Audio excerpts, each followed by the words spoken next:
Welcome to Podcast for Fun.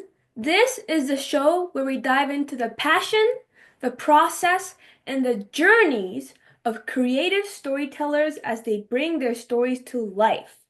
I am your host, Sophia, and today we are joined by a talented writer, Oliverio. Thank you so much for being here, Ollie. Well, thank you so much. Nice to meet you, and I'm happy to be here. So let's start with you telling us a little bit about yourself and your work.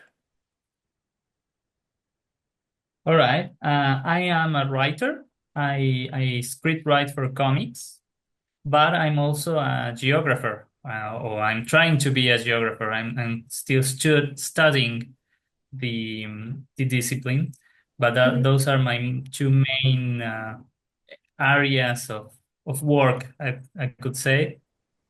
I know a little of music too. I used to have a band back when I was a teenager, but mostly I write and study geography.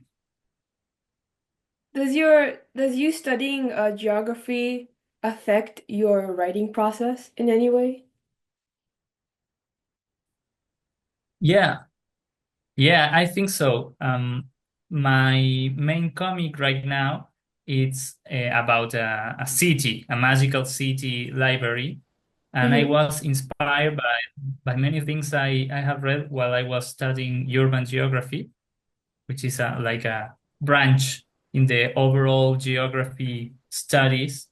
Hmm. And I think thinking about space has helped me a lot when writing comics, specifically for comics, because comics is a spatial medium more so than for example, animation or film, which is more Yeah. of a temporal medium.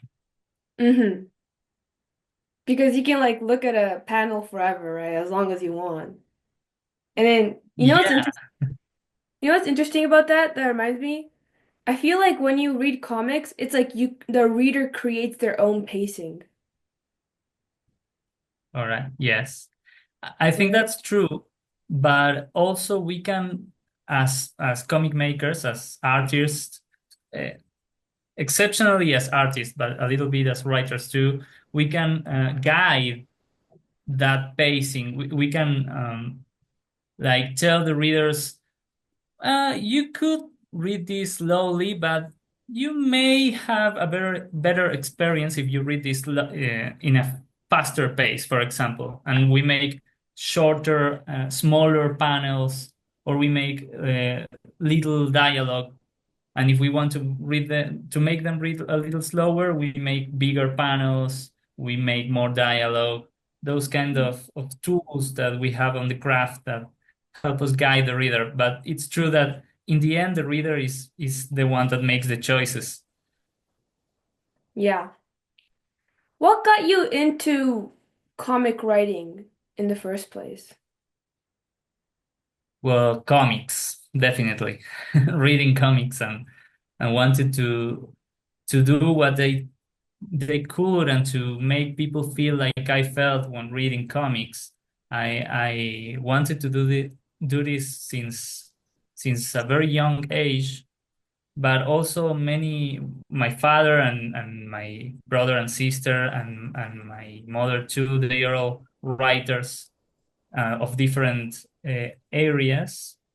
So Ooh. writing was a very present thing in my life growing up, and I wanted to do it as well. But I always thought about comics first. What kind of comics did you read when you were younger? Oof. When I read when I was growing up, or right Hmm. now. When you were growing up, like the one that made you go, "Oh my God, I want to write my own kind of comics," you know? I don't know if I could say like a single one, but definitely I could name a few. Like for example, I just casually was reading some comics from my childhood. This is Hmm. an Argentinian comic, Nippur Hmm. of Lagash, which is an Argentinian epic adventure saga about a fictional hero from the times of the Sumerians, like 40 to 6,000 years ago, written by an Argentinian Paraguayan writer and drawn by multiple artists. And it was a very, very big influence on me and in my father, who read these comics when he was a child, because these comics were being made since the early 60s up until the late 90s. Oh, wow. It's like the South American One Piece. So he like passed it down to you and then you read it too. And then you're gonna pass it down to your children. Everyone's gonna read it. Okay. Well, hopefully. And there's also, well, here I'm living in Argentina. I'm a Mexican Argentinian citizen. Mm-hmm. And here in Argentina, there is a long and very deep story with comics. We have been making comics since a long time ago, since the 19th century. And so there's a lot to talk to read about here in Argentina. So a lot of influences. Mm-hmm. The most famous are, I think, the most famous in like a serious category, like non comics, like funny comics or Sandy's category. I think the most famous you may have heard of is the Eternaut, I've or never maybe heard of not. that. Well, you should It, explain it to me. I want to know what it's about. well, it's a beautiful story. It was written by Oesterheld, Hector Germán Oesterheld, which is Mm-hmm. a writer from Argentina who has been disappeared by the state back in the 70s, in the last dictatorship that there was in this country. Mm-hmm. And that comic was considered perilous by the government because it invited you to question your social reality, your social standings, and the oppression of some big militarized entity, right? Mm-hmm. It's a science fiction story. I know you write a science fiction comic. I just started to read, but I liked it, Oh, thank you. and I love science fictions. Me too. And this comic, The Eternaut, is considered like the seminal work of science fiction in comics in Argentina. And it's about a man who has to protect their family, his wife and his daughter, Mm-hmm. from an alien invasion. But the invasion starts with just snow. Suddenly it starts snowing in the world, and people Mm-hmm. begin to die because of that snow is radioactive. So they have to find a way to survive. So the first few chapters is about survival, Uh-huh. and then they gather resources, and they meet up with other survivors, and they start to fight back against the invasion. And well, it's a beautiful comic. So what? This it starts snowing? And also, there's a famous Argentinian character which is called Falda. Fala? Sorry. Could you repeat that? Yeah, it starts snowing Mm-hmm. in the Eternaut. It's a story about an alien invasion, which starts with with Mm-hmm. snowfall, Yeah, yeah. which covers the earth, Yes. and people start dying because Because of it's the radioactive, right? radioactive properties of the snow. Yeah.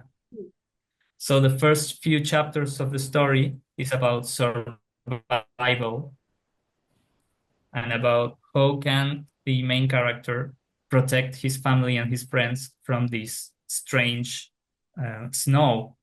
and then they start to realize is the front line of an alien invasion, Hmm. and they start to meet up with other survivors. And by the end of the comic, it's about the fight back for liberty, the fight for Freedom, basically. well, to stand up against these aliens, which are thought to be uh, back in the time when it was being published. Mhm. It was thought to be a metaphor for the oppression, yeah, the government at the time, which was a dictatorship. Yeah. So it's a very it's a story deeply instated in the cultural work of Argentina, in the thoughts of Argentinian people, or at least in some of the Argentinian people. Was it like, It's together with Nipur de la Gas, it's one of the main influences on me. so would you say you also want to write comics that are like super influential, you know? It seems, I feel like that story sounds political, but it could also be viewed as not political, you know, it just depends, I feel. Because you don't really say straight up like, oh, the aliens are the dictators, you know, and it's about the dictatorship and the government. Like you can't, I mean, you can kind of like feel it, but it's not, you know, directly said to you, right? Yeah, like have you seen like Pixar movies like Bugs? Yes. It's something like that. Like it may be the story of an ant who wants to help his colony to gather food or to fight back against some angry bugs, or it may be viewed as a story about a single citizen who wants to collaborate and to meet up with their fellows and to search for help from other down on their luck characters to fight back against oppression. Stuck Or to it the, might be something completely different. It's all open to interpretation, right? yeah. So would you say that's the kind of story that you want to write? I'm not sure. I'm not sure, or at least not in that exact same stuff as those comics.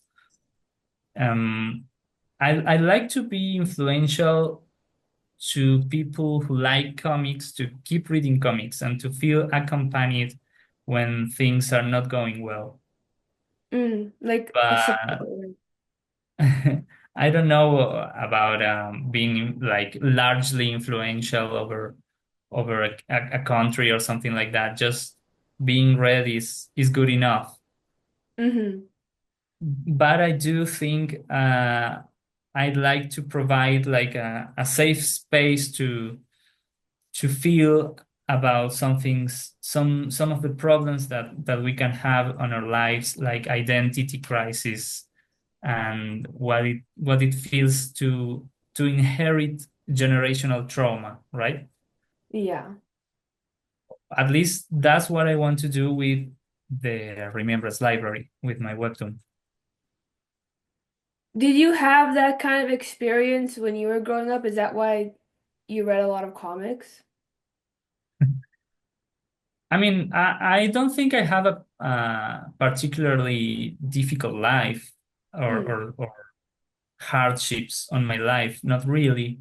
But I do come from a family with deep generational trauma, because the same dictatorship that I was talking about with the Eternal had Mhm. an impact on my family. I have an an uncle, or better say, I didn't have an uncle because of the dictatorship, and that is something that my dad and my grandparents had to live with with most of their lives, the loss of a child, of a brother. Mm-hmm. And that's the reason why I actually was born in Mexico instead of in Argentina, and why my siblings are there, because my father had to go away, had to run away because he was being framed, he was being uh, persecuted by the same forces that took his brother. And that is something you can't deny. You can't really move past. You have to go through it and live through it. And he was very open about it, and very open about his feelings about it with his children. Mm-hmm. I think it was a good thing, Yeah. but it also made me aware that the consequences of those kind of things going on in the world in different eras can be deeply rooted in identity. Even if you weren't alive during that, it can change your life somehow. Mm-hmm. And we have to deal with it some way or another. That's what I wanted to explore. If you wanna, if yeah, that's what I wanted to explore in the comic. So how did you explore it? Well, thank you for asking, because that's the premise of the story. The Mm-hmm. main character is a young man who is incomplete. He has no identity. Because he has no past, because the past was robbed from him when he was a child. His parents were murdered, and he was raised by his grandmother, who Mm-hmm. told him a version of what happens to their parents. But he didn't tell him the whole truth, because he didn't want him to go through the same path and to end up the same way. He wanted Yeah. to protect him in some way, and he grew up not really knowing, and the little thing he knew was not completely true. And then he finds out when his grandmother died. He Mm-hmm. he goes through her things, managing their estate, and he finds a letter from his mom, who he thought was dead when he was a child. And he finds out his mom didn't die then. He died many years later, not knowing he was alive. Her son was alive. Mm-hmm. And she left her personal diary, her intimate diary, in a local library in the same city where he lives. Mm-hmm. So he goes to that library to find what happened to his mom and what happened to him, to find his past, essentially. So you said you had few comics to show, so I wanna Yeah. see it. I took the opportunity to collect some of my comics. Besides writing, I am a very obsessed uh, comic fan, and I destroy my income buying comics on bulk. It's a problem, but I don't regret it. I So mean, I'm I'm working in on two comics right now, like the Remembrance Library, and mhm, uh, and a new comic that hopefully, if everything goes well, is gonna be submitted to the Webtoon contest, mhm, and we'll see when we reach there. So I took the liberty to bring some, not all, but some of the comics that helped me, either inspired me or helped me centralize my writing about both. And uh, if we have time, I I like to start with some of the comics that helped me to write the Remembrance Library, which is the comic you can read right now.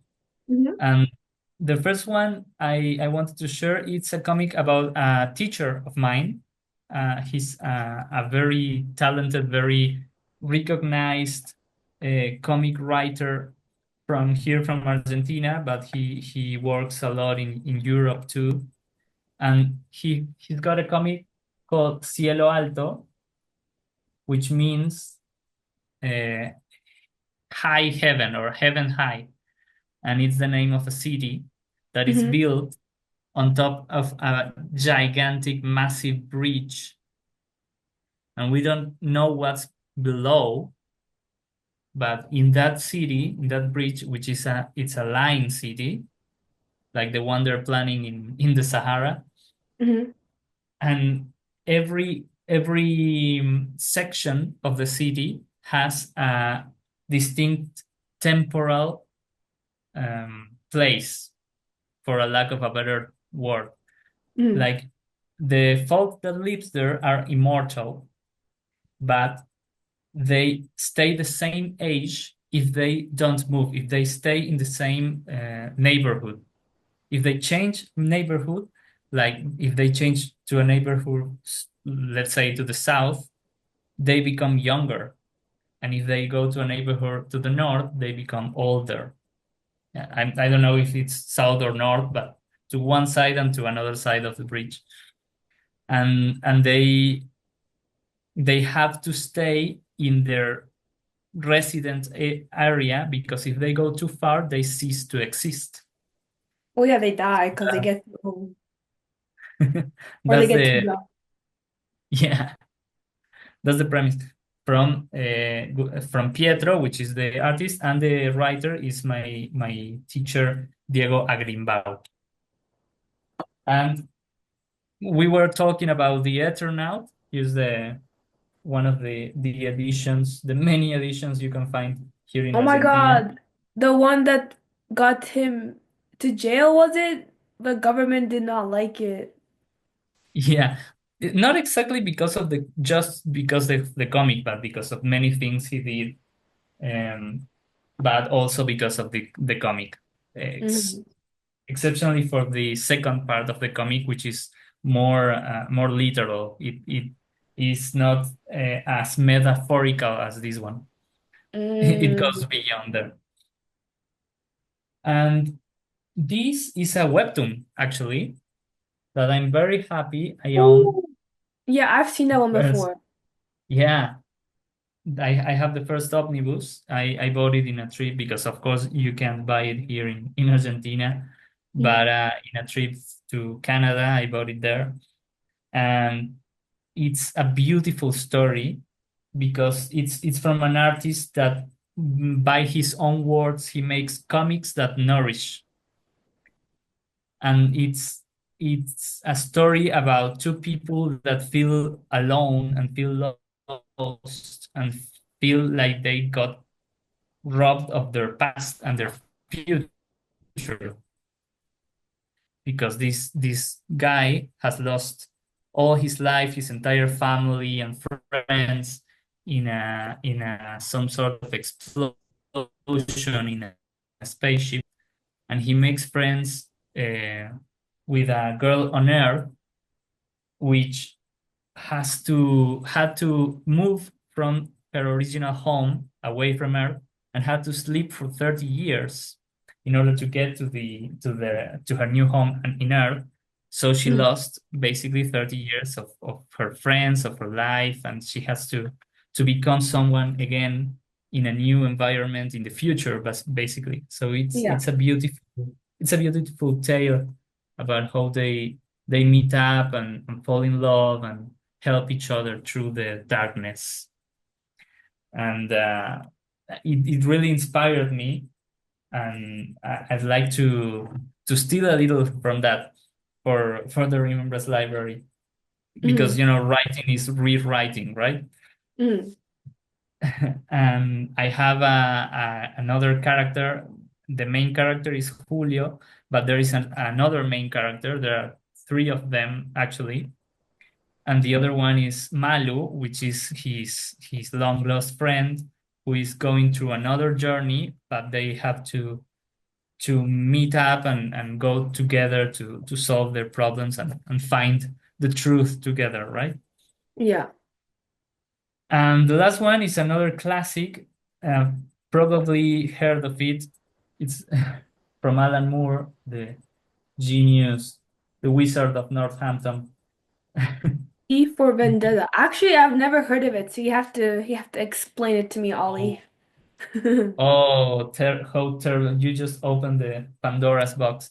But now it's Alan Moore in general. I think it's a great writer. It's a writer that doesn't shy away when it has to be political, and doesn't shy away when he gets to have his worldviews, which are very crazy, very amazing. He's literally a wizard, so he has a lot of knowledge about magic and the esoteric, but he also has a very strong ideological stance on the world, and that is something I think he managed to share in the 90s and 80s when he wrote Before Vendetta, which Mhm. is a story about uh, uh, like an Orwellian world, or an Orwellian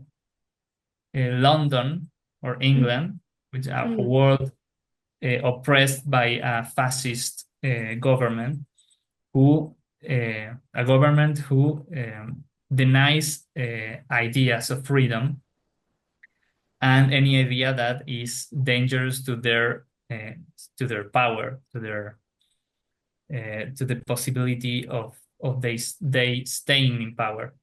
So there's this product of their hate, of their violence, which is this guy that loses his identity. He loses himself in a concentration camp and becomes a symbol. And being made a symbol, he starts a crusade against that totalitarian regime. Mhm. So it's very inspiring. My comic is not about what happens in a totalitarian regime, but what happens after the fall of a totalitarian regime, Yeah. and what happens when the new society doesn't yet quite learns how to fix and how to cure all the horrors that had to go through. But I still think it's quite an influence on me, V for Vendetta, and in general, Alan Moore as an author. Can't recommend him enough, but be aware he Mhm. writes a lot. He's got walls and walls of text. Well, I see a bit of a running pattern. I feel like that story, your story about after the totalitarian regimes fall, kind of sounds like your experience, right? Because that's basically your life after. I mean, you did move to Mexico, but you kind of have that, uh, I'd say, trauma, following your father when he went to Mexico, right? Yeah, I talk about generational trauma, which is not the same as being traumatized. Yeah, yeah. So I didn't suffer these things Mhm, personally, but my life has been influenced somehow by those things, those terribly dark things that happened to my family before I was born. mhm, I was born decades after the fall of that regime, like mhm, yeah, like a decade, well, like 13 years after the fall, I was mhm, born. But I can see that even today, more than 40 years after the first year of that last regime, and it was the last of many totalitarian regimes. We And not only in Argentina, in many countries around the world, we still can't find peace about it, and we will never because it's very deep what happened. It's very rooted. So we have to live with it and we have to go through it instead of denying it. Hmm. In what ways did it affect your life? Do you have any example? Well, I somehow I wouldn't have been even born because I was born in Mexico, so did my siblings, Hmm. and my father was in Mexico because of this. Yeah. So it's there's nothing to do with it. We have to go through this. Like, But also I've seen my father, my grandparents deal with it. And not only them, but many people, friends from my family and people which I have met along the way during my life who have lived through those times and have suffered those times, and I mhm, can see what their lives have become because of it, but not because of it, but sometimes despite of it, and because of how they handled it, how they go through it, and mhm. I think it's quite inspiring. Does your family read your comic? Yeah, actually I always show them most of the pages. I don't know if all of the pages, but most of the pages I show them because again they are writers. They are Mhm. even more experienced writers than I am. So I always ask them for their opinion, and I ask them to make a review of critical review of what I do, and it helps me a lot. That sounds so useful. Yeah. My dad also reads my scripts as well. I like show Oh it to yeah. him. And he's useful, but sometimes he's like a little harsh, so it hurts me, but it's okay. I'm just like, you're right. Yeah. And then I add it, you know. Yes, What kind of yes, stuff does yes. your family write? Sorry? What kind of like areas, fields of, I guess, expertise does your family write in? Well, my mom writes mostly essays, scientific research. She's an anthropologist and Mm, ethnographer. So she mostly writes papers and research articles. mm-hmm, But she is also a very good critic, film critic, film uh, s- nerd, a little of a film nerd. She had a class. She taught a class about aesthetics in the cinema industry. Very interesting stuff. Like the aesthetics of the movies, like mm-hmm, the visual side of things, but she's also well versed in storytelling. And well, my sister is a writer, a novelist, mm-hmm. and a film producer. Oh, And my wow. yeah, Everyone's my so brother creative. is a filmmaker too. He specializes in sound design and sound production, but he's directed films, he's wrote scripts, and he's wrote short stories too. He's writing, I think, a longer story right now. And well, we all were taught by our father.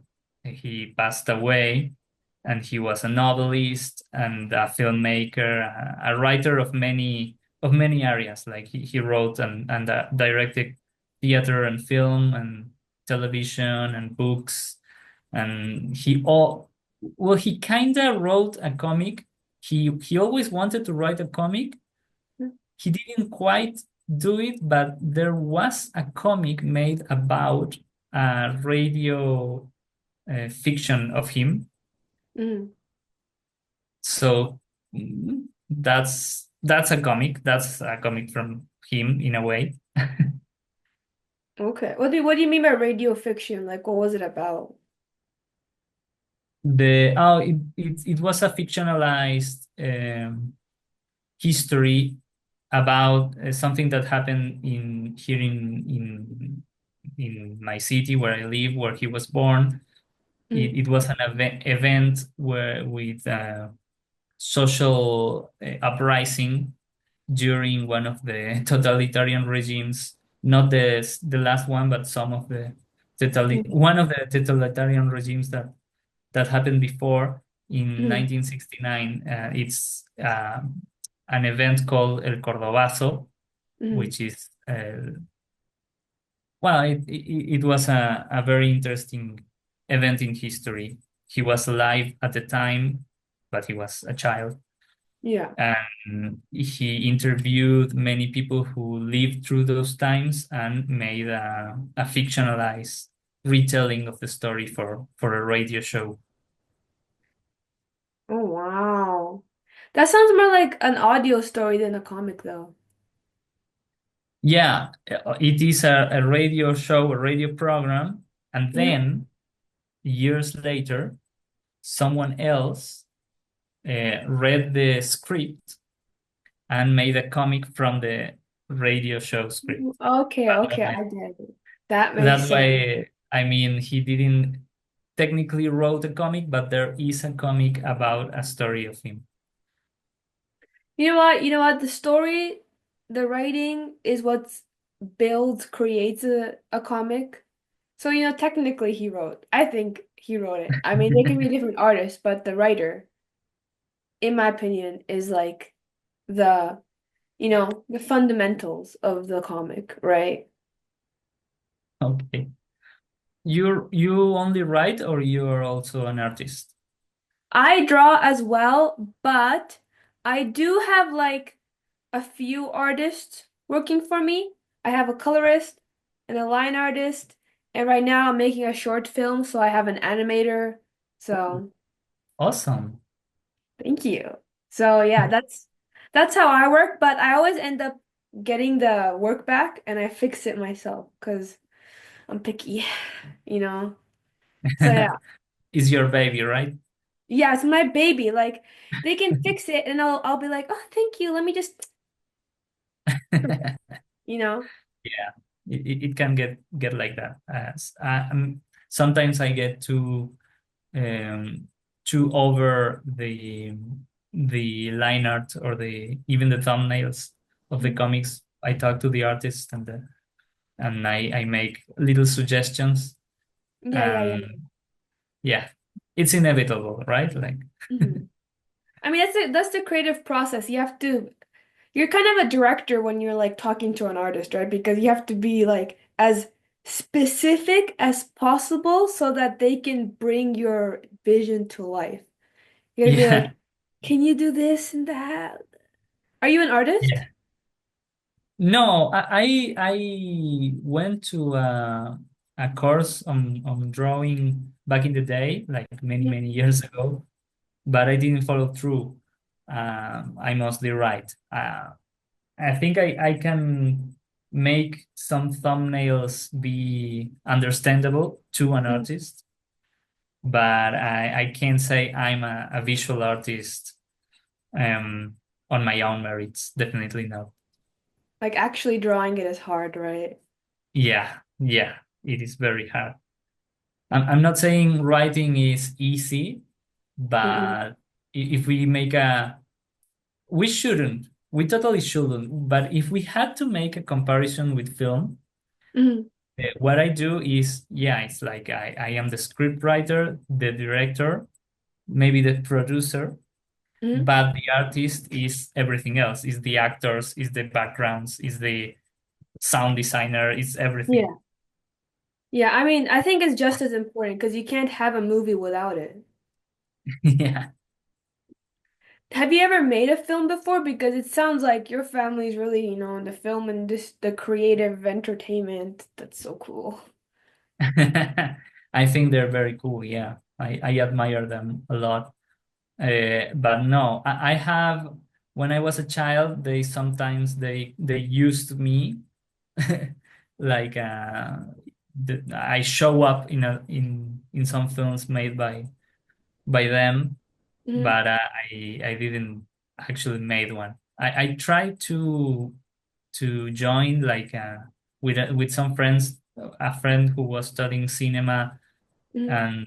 and I said, well, I want to help. I can do the writing and the I can act, You can act? but eh, same like drawing, right? Like I took a few courses, but I never followed through. It's a lost dream of mine. You can still take it back. It's never too late. Well, I still use what I learned from acting when I'm writing, especially when Mm. I'm writing dialogue. Yeah, because writing dialogue is basically acting in my like in your brain. Totally. I Yeah. feel I look stupid when I do it. I'm like, yeah, mom. And then my dad's like, "What are you saying?" And I'm like, "I'm writing dialogue." Because I blurt it out loud. Or sometimes Yeah. when I need to write an action scene, I start like doing poses. Like I stand up and I start posing. I'm like, where does the hand go? Where does the arm go? You know? Yeah. And then I I just, do that too. yeah. And then you like When make I, faces like this when you're like writing the scenes, you know? yeah. Yeah. Does your, sorry, Sorry. I was I gonna ask, heard, huh? sorry. I Sorry, I keep heard, cutting you off. Go on, go no, on. no, No, I was gonna move on to another delay. thing. So I want to hear you were gonna say. No, it's something silly. I heard that most artists, or Mhm. at least most comic artists, make the faces of the characters they're drawing. But I think the same happens, or at least it happens to me when I'm writing about certain emotions. Yes. Yeah, Yes. suddenly I'm like, Exactly. Oh my God. We have something in common, Ollie. oh yes. Anyways, I was gonna ask, what kind of genre of stories or like films does your family make? Uh, what kind of genres my family makes? Yeah. Or like, Um, stories your sister writes because you said she's a novelist, right? yeah, I don't know if I can talk about her written works, but definitely I think there's a pattern about her film making history, Hmm. because she's a film producer, but also a film director, and she makes mostly documentaries Mm. about stuff generally in Mexico, but she's done either by directing or writing or producing. He's made documentaries about many things, yeah, from many countries, but mostly she has a beautiful depiction of the sentiment behind some political movements and some cultural movements and places, Hmm. and she manages to capture the sentiment behind them in their movies. I think she's great. And my brother, he wrote he writes about the past, about my dad and about his experiences, and it's beautiful. He has a short story about the football, soccer, right? The football uh, World Cup, where famously Maradona made some some goals against the UK, the no England actually, in the final, and he was there. He was there with my dad in that stadium, and he wrote a beautiful retelling of that moment. And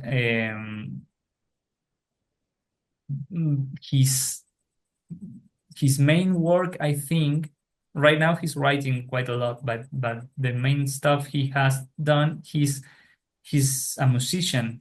He's had Mhm. several bands, rock bands, and he writes beautiful lyrics, very poetical. I could never do that because I have been named as an enemy of metaphor. I am Huh. not a very poetic writer, if you want. And my brother is exactly the opposite. He's very poetic in everything he does, and he has very beautiful songs and very beautiful lyrics on their Mhm. songs. And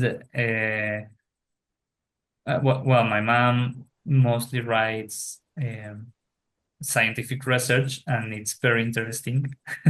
I I I love to nerd all about them, and I actually help with one of her research making maps.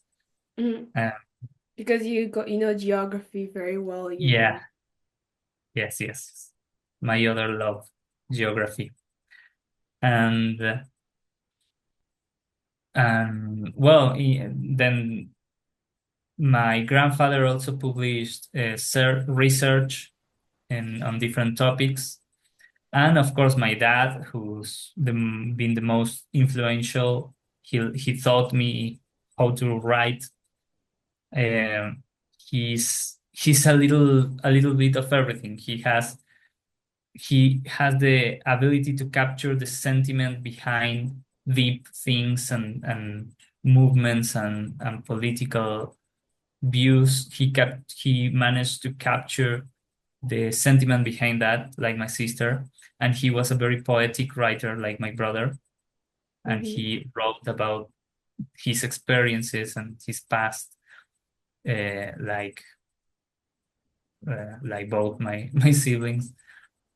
And it's his work is very poetic too, and his scripts, not only his novels and short stories, but his scripts have a way to include some kind of what I think is it's poetry, and Hmm. uh,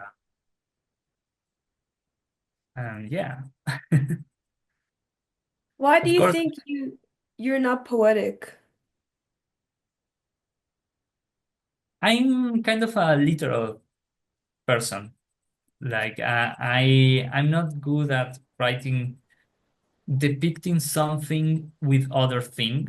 Like I can talk about, I don't know, the sunset, but only naming things like the, I don't know, the river, or I can't even imagine it. I am a literal kind of writer. Like if I want to talk about the sunset, I say, and they watch the sunset, something like that. Like, but I can appreciate the poetry in someone else's work. Yeah, I get that. I get that. All right. How did you meet your artist for the comics? Well, that's an interesting question. Because I the artist right now working on the next updates of the comics is someone else, because the original artist managed to get a full-time job in a movie. Oh my God, that happened So to me too. no, but Yes. it's cool. We want her. We want that for her. We're happy for Yeah. her. Uh, she is a longtime friend of mine. She's one of my earliest friends. I met her when I was 6 years old, when I was just a year, I think, in living in Argentina. Hmm. And it's she's one of my very first friends, and we never lost contact, right? That is very hard to do, I think, nowadays. We Yeah. managed to keep the friendship all along these decades. And she went into visual arts, and I started to write. So I thought it would be very cool to make something together. Hmm. And it's not that I met her for the comics. It's more like I thought of a comic that could work with her. But the first time when I first talked about it with her, we were in college. She was still in Mhm. college, and she didn't have much time available to work on this because this was always thought to be a long time uh, comic, a comic told in a long time, and she didn't have the time. She made some concept art, but didn't. One day she told me, I can't assume this responsibility. So I spent quite a many years, like I don't know, like 3 4 years, going from artist to artist, not working it out quite well.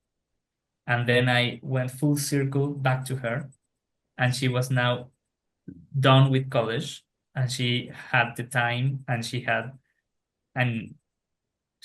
amassed an immense skill by practicing all these years. And she said, yeah, let's do this. Oh my And God, we what? made a comic. And now she's moving on. She's still she's still part of the team, right? Like because we co-author it, we have a relation with co-author. It's not like I'm the author and she's the artist, more like I'm the writer and she's the artist, and we're both the authors. Mhm. But she can't be the she can do the line art and the color anymore. So we have met up with another talented artist, a friend of hers and a friend of mine too, but a friend of hers from college. And Mhm. he's known her for many years too, so he knows her style very well, and he's working on the new stage of the comic. We're going to go Mhm. through with it with him. The original artist, is Sere Dardanelli. Mhm. She's an amazing visual artist, and the new team member is Nico Mieres. Are they on like social media? Yeah, I can then share you their aliases, their ads, if you want to Yes. share them. It will be very cool. You can say it right now, and I'll put it in the description. All right, yeah. She's Sere Dardanelli, and Mhm. he's Nico Mieres. Can you spell out their usernames? Right. It will be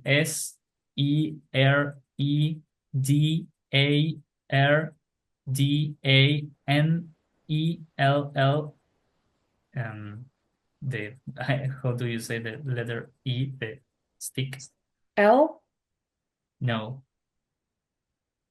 the underscore, the letter E. The S, S, no I. I. All right, I. I always get confused. Sorry. No And worries. Nico is NICOMIEREZ.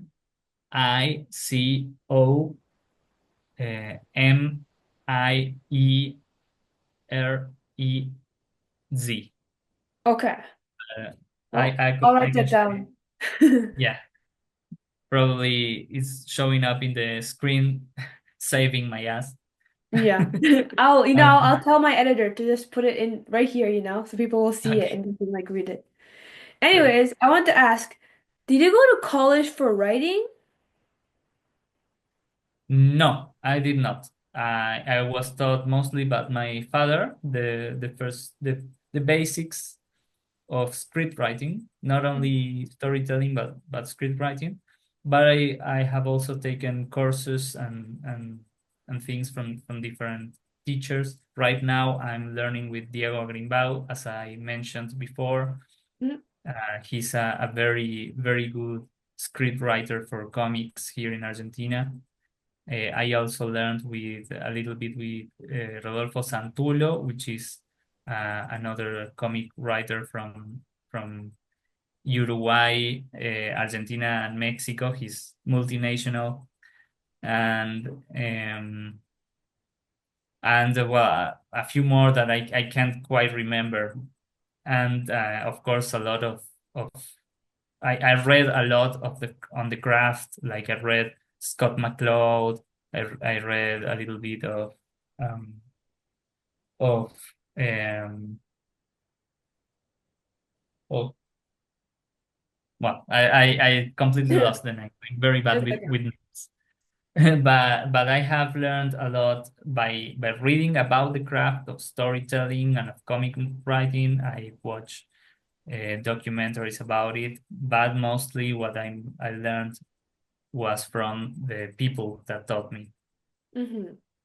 What's some of the most important things you keep in mind that you learn from them? I think I think the most important thing is to never, and this is something pretty much, if not all, most of my teachers have told me, and the people I read about told me, one of the most important things, at least, is to never lose track of the overall idea or the theme of what you're writing about, the reason why you're writing this, because you want to tell something and you're using storytelling, whether it's comic or films or a book or somehow else. Yeah. You have something to tell, and you're using storytelling as a tool to share that message. So you never have to lose track of that message, of that overall truth you want to share with the world. Hmm. Are you the type of person who creates an outline when you write, or just kind of think of the story as you go? I have evolved a lot since I started writing, and since I started writing the Remembrance Library. Mm. But yeah, I at least I have to know the main plot points and the how it's gonna end before I can move on, because I could get lost quite easily.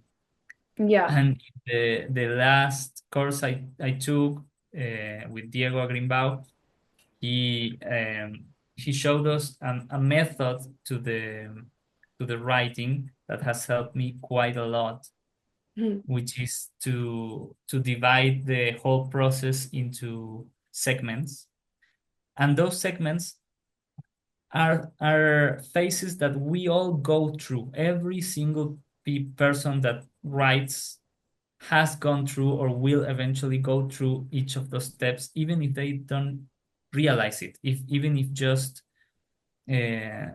if just in their mind, and even in just if just very briefly, we all go through each of those steps. Mm. And the idea behind this scheme is to make yourself aware of that process. The process is going to go in your head whether you like it or not. This is about making that conscious rather than unconscious. So you start with the basic idea you want to share, Hmm. or the theme, or the truth you want to tell. Then the basic idea of what would be the best story to portray, to share that truth. And that's your basic idea. Like, like, girl has to find a monster and kill him to protect her family, right? That's the basic idea. You explore in each of these steps. You can explore, and this is the main thing that I learned recently, that Hmm. you can take advantage of that awareness to make explore and alterations on each step in the right order, so you don't find out many times later when you have a lot of writing done and you realize you have to change things, and now you have to rewrite everything. You can skip that by thinking about those overall changes in each step in the right order, Yeah. because again your mind is going to go through them, whether you like it or you realize it or not. You have to slow your mind down so you can catch up to it. And after the idea comes the premise, right? Okay, like what's the story in a single sentence, two Hmm. two two lines most, a single sentence, the whole story, beginning to end. Then you vary, you make alterations, you choose the one you like the most, and then you go to the next stage. And each stage is like a more complex version of the previous stage. Like after Yeah. the premise, you go to the argument, or you think about your whole story in like a single paragraph. You can have like more lines than two, but still not more than one page. And you Yeah. think the whole story there, and you can make alterations and variations and experiments there. You choose the one that you like the best, and you go to the outline, and Yes. from the outline, the same process to the first draft, and so on and so on, so on. And then suddenly you have like a big text with actions. That is the outline, right? Like the actions that occur in your story in the right order, not the Hmm. order it's going to be told, by the order it's going to happen. Yeah, yeah, yeah. And then you divide them, and suddenly you have comic pages and comic panels. And Yes. magically, eventually, you have a full comic script and you don't even realize it. Wow. That's that's kind of how I write it too, but I never actually thought about it. But now I think about it, that is kind of how I write it, you know? Yeah, right. That's the point. Like, you can obsess with like the hero's journey, or the circle of Dan Harmon, or like all those, the three act structure and all those shiny things, but they're not as important as to be aware of what your mind is doing. Yeah. Yeah. Have you ever heard the phrase, all stories have been already told? Like you can never think up of a new story, if that makes Yeah. sense. What do you think of that idea? Well, I said before, writing is rewriting, right? Hmm. Uh, it's difficult to say what defines a story exactly, Yeah. but I think if you search deep enough and long enough, you will always find something done before that is exactly the same, or tells exactly the same you want to tell.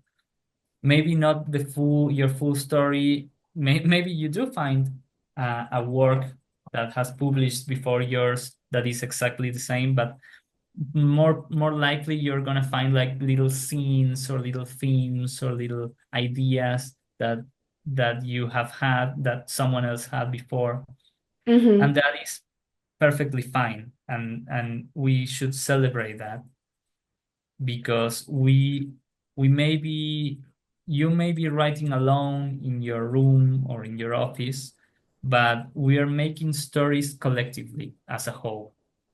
Yeah. I mean, I feel like it's all about the execution and not really the story itself. Because if you think about it, then the hero's journey is literally every single like character who evolves in the world, you know? Every single story is the same then. You know what I mean? Yeah.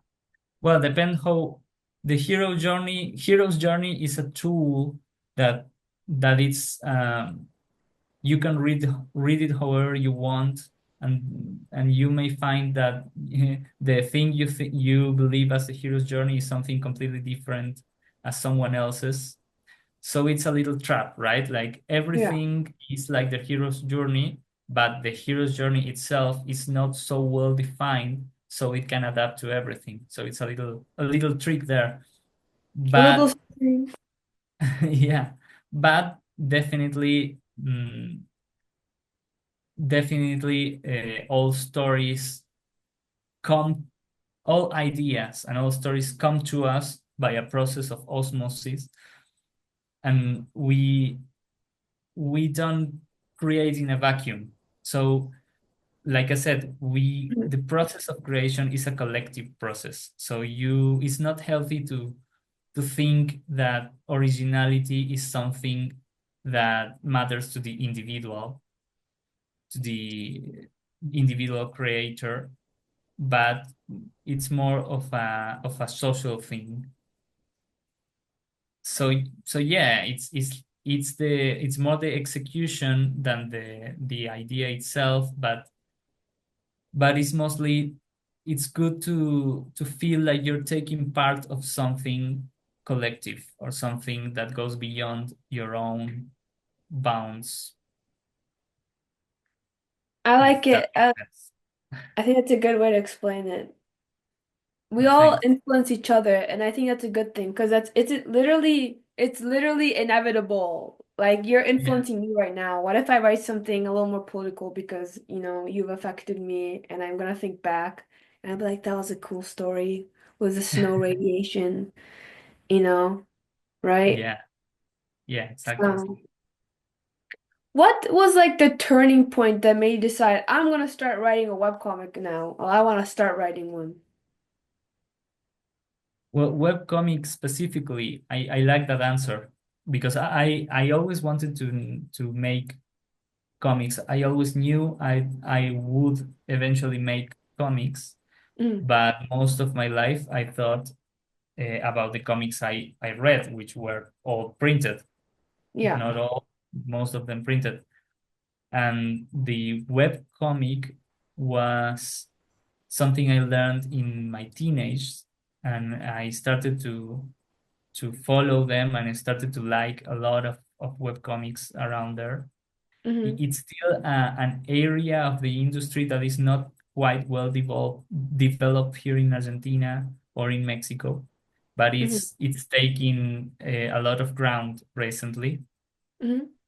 And I had to make a choice. I could make the Remembrance Library. The Remembrance Library is been it's made for it was originally at least made for a book, for a printed book.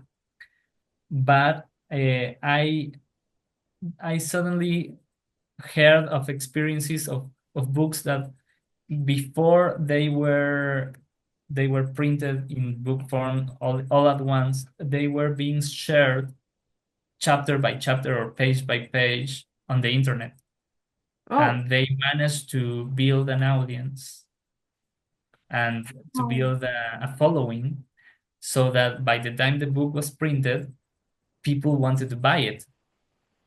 And I thought that is a very cool idea. Mm-hmm. And I didn't want to wait that much to tell this story, to share this idea.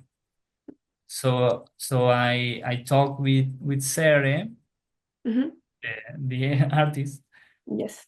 and she was not quite convinced at the start, but it's the webcomics are taking a lot of ground, uh, and I thought people might like it. People might like how the story evolves and is gets done page by page, and it's a beautiful feeling because I felt very nice when I thought about the webcomics I became a fan of. And part of the reason I became a fan is because I got to see them grow and to see them become themselves, become the whole thing.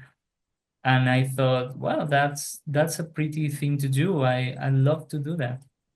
And then I got really into webtoons.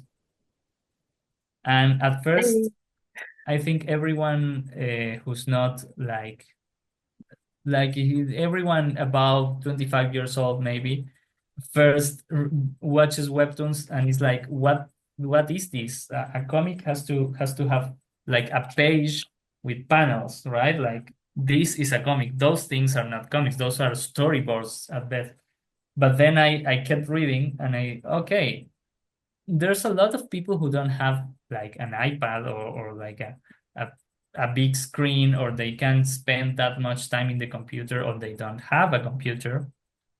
like in Latin America, there are most the vast majority of people who deals in the internet, who inhabits the internet, inhabits the Mm. internet through their phones because they don't have a computer or a tablet. And those comics are made for that public, right? For that audience. Yeah. So I got convinced basically. You know, I I always I always describe my webcomic as a very detailed storyboard of what I'd imagine if it could become a movie.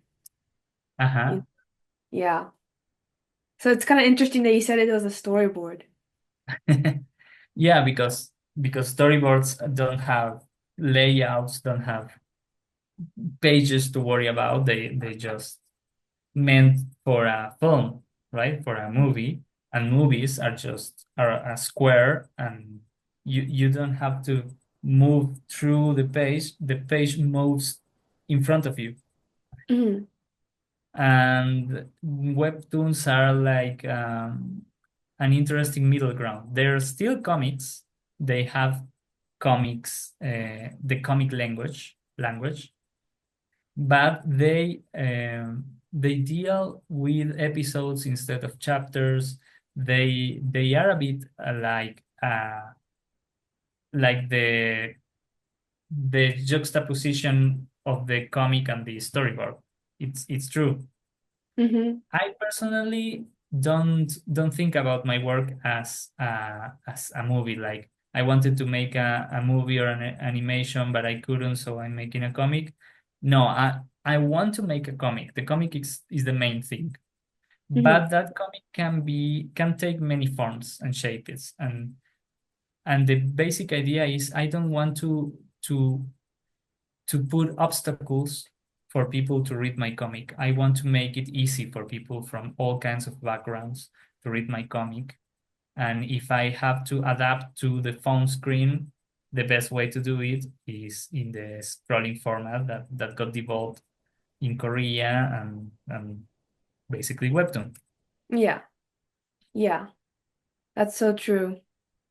I feel like to me it's like the best webtoon is kind of like um comics but for you no, not comics but it's like you know how YouTube anybody can post, right? And be Yeah. popular. It's like the comic version of that, if that makes any sense, Yeah, I think I can see that. right? Yeah, totally. However, I the internet is not the same as it was 10 years ago, right? YouTube is not the same. Mm-hmm. I don't know how Webtoon was originally, but I think both Webtoon and YouTube have become uh, mm, they still attain some of their original structure, and it's still a place where you can post what you want and get noticed, Mm-hmm. but they have become industries now. People Yeah. live of it, and there is competition, and that competition I think it's more like the competition of a YouTube has competition between channels that is more like the competition between te all television channels, and now you have standards in and industry standards, and you have to accommodate yourself for that industry. It's not a bad thing in on itself, but it's not quite the same as it was originally. I don't think you could say right now that those are places made for so when anyone can have the same chances. I don't know No, that makes if sense. yeah, They make their own stuff. Like, I don't like webtoons like 50,000 are reincarnated as a fish or whatever, like, yeah, and you can clearly tell that all the characters are like pre-existing PNGs or they're drawn over models because they have to pump it out really fast. I don't yeah. like this. I feel like it's just trash. it might not like trash, but I mean like they're very unpassionate. It's literally just made to consume, and it goes straight to originals, and then it kind of strips the chances of people like us who actually try to make original, passionate work, right? And I feel like there's a good enough amount of those kinds of people that they shouldn't make that first version of like random stuff, if that makes sense. Yeah, no, I think it makes sense. I think it's because it became an industry in on itself, same as YouTube. Mm-hmm. So the as an industry, it's gonna get flooded with um, with content for profit, right? Like not quite for self-expression, but more for like there's a market here and we have to exploit it. I reincarnated as like a fish from the third generation. I'm like, okay, I don't Yeah. want to read this. Why is this on the originals? Like, I see cooler stuff on Webtoon Canvas, you know? Yeah, I think that is true, but there's also something that can happen, and you think about the manga industry, right? Like the shonen magazine, Mm-hmm. right? And they also they have a system that how, how they how they decide which authors, which mangas they will publish and which they don't. They make them compete against each other constantly Mm-hmm. and the and somehow the most strange, or not strange, but the most unique, or with some distinct characteristics from all the comics and the mangas that they get they get through and they resonate with the audience, and that is because of something statistical. Like you grind and you put a lot of content, and most of that content is going to be exactly the same, Mm-hmm. but somehow and by chance, and only by chance, by sheer numbers of it, there's gonna be one that is it's gonna get like a distinctive characteristic, and people are gonna resonate with it, and it's gonna become the next standard for industry. Somehow in the last 5 to 10 years, Mm-hmm. the webtoon was full of something else, It was and Thriller. suddenly there was a comic about a regression story or a reincarnation story, and it resonated with people, so it became the next industry standard. So Yeah. it's a process. I do think it's a little distant. It's not like a passionate process. It's more like a sheer methodical mathematical process. Mm-hmm. It is a little soulless, but it's how the industry is going. I think the same thing is happening with YouTube. Is the same thing happening with a lot of things, podcasts, and even in literature. So I don't know. I love to have an environment where every comic can get recognized, and I think we should try for that. But it's interesting to understand why things are going like they're going in the industry. I try to look at the positive though, because that means it's very easy to be unique if everything is the same in the media, you know? Right? Yeah, That's how I see it at least. yeah, it's true. It's true. Well, would you say you have any goals with your comic? Like, would you want it to be original someday or turn it into a film someday, something along those lines? Well, like I said, the comic is the end game, right? I don't want to make something else from the comic. It's not like a step before the final step. Okay. The end goal is to have a printed book with the whole story that people can read and can buy and can share. Mm-hmm. Uh,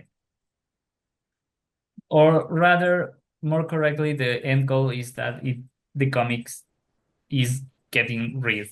People read the comic. Yeah. If the way to that end is through originals, through Webtoon originals, so be it. If it's somehow else, I'll welcome it. I'll find the best way or the fastest way even to make that happen, to make a book about it. It will be cool to be through the originals because I will get paid along the way. But Yeah. but the end game is to have the comic completed and in collected in somehow so people can read it Hmm. like a book, printed or in the internet. What's one advice you give to, the aspiring storytellers watching this right now? um, well, mostly go for it. Don't don't get scared. Don't think about things like is it original enough? Because like we've been talking just now, originality is not the industry standard right now. So you Yeah. don't have to worry about it because it's easy. It's not hard to be distinct, like you said. And it shouldn't be your objective to be distinct. Your objective should be to find the best way to tell what you want to tell that truth behind the story that you want to share through a story. Don't think about the story in on itself. Think about what is behind, what is moving you to tell that story, and never lose track of that. And the story will naturally accommodate into the best way to tell that. And of course, I can't recommend enough this scalonated step-by-step process of the storytelling method that again everyone goes through it even if they are aware of it or not, even if it's just briefly or unconsciously, you go through each of these steps. So you have to find a way to slow down your mind so you can catch up to it and be aware of each of them so you can experiment and you can play at your own pace. Hmm. And I watched this video the other day, and it said that if basically, because when you just first start, there's gonna be no one reading your work, obviously. Like you're the one who has to believe in your own work. But it's also important that you have to like it first, and if you like it, other people will like it as well. Because there's always gonna be people like you. At least that's what I tell myself when I write my stuff. And I think it's Yeah, working I think it's well, true. right? So, Ollie, where can our awesome, amazing, cool listeners find your work? Well, these amazing and cool listeners that we are very happy to hear from. they can they can read it on Webtoon, and I am planning to. I am making another comic for the upcoming webcomics Legends 2025 contest, but I am Mhm. also planning to, and this was the big reveal I was planning to make in my Mhm. next update, but it was a little obvious already. I am planning to submit the Remembrance Library to throwing the hat on the contest. I don't think it's going to go very well because it's not a very webtoony webtoon. Well, you never If you know, so. Yeah, you'll never know. You'll never know. But it's not very industry standard, right? But I'm gonna throw my hat on the ring with the Remembrance Library as well. Mhm. So I originally I will tell you can also read it on my website, but because the contest probably won't allow to have the same comic in another platform, for now, the best way and only way to read the comic is through webtoons until further notice. Yeah. Remember, guys, Remembrance Library, right? Remembrance Library Yeah, on Webtoon through yes. Webtoon Canvas. Webtoon Canvas, and probably I don't know if the contest is gonna have its own, like it's gonna be Canvas originals and contest, like it's gonna be its own.